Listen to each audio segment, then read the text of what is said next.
Richard Rose is live in Melville to explain. Richard.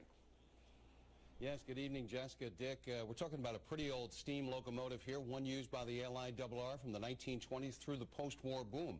For the last 30 years, though, a group of train buffs has been unable to raise the millions of dollars needed to restore it. So now this relic of early suburban commuting looks to be headed to Pennsylvania. For train buffs on Long Island's East End, the place to meet and share their passion for trains large and small is the Railroad Museum, situated right at the entrance to Riverhead's LIRR train station. When I was young, my father got me a train set, and I guess I've been in love with trains ever since. Which is why retired mechanic John Thompson is now a big supporter of the Riverhead Museum's plan to ship this disassembled 1929 steam locomotive to a Pennsylvania museum that's agreed to spend millions to fully restore it and get its coal-powered engines roaring again, as they once proudly did before Long Island suburbs were born. But there's a big catch. Local supporters must raise $900,000 to help pay for the restoration. While train buffs are certainly dedicated to the idea of restoring this locomotive to its original glory, some people are skeptical about contributing to a cause that would end up sending the locomotive off the island. It should stay here. It's on Long Island.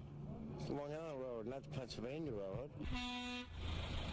The Railroad Museum says it would prefer to keep the locomotive on Long Island, but that the museum's state charter requires that train relics be restored any way possible, and that after decades of failed fundraising, sending it to Pennsylvania is the only way possible. Even though they may have to take a bus ride or take a ride in the car to go down and be behind it, it's much better for the museum and for the peace than to let it sit here and rust away.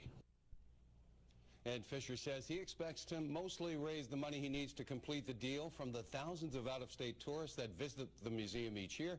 He says, of course, once the locomotive is restored, it will occasionally be brought back to Long Island for weekend excursions. Live in our Long Island newsroom, Richard Rose, TV 1055. Hey, Richard, I got to ask you, it would seem to be a pretty hard sell to tell people $900,000 and then we're shipping the thing away. I mean, can you blame these people?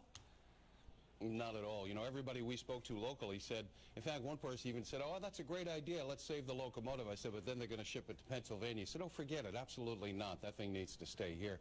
But, you know, they say that at least it will be restored, that people will be able to go see it to the museum in Strasburg, Pennsylvania, west of Philadelphia. They promise they'll have it up and running in 3 years. Hey, well, that's not bad. 3 years. Head off to Strasburg. Thanks very much, Richard. We appreciate it.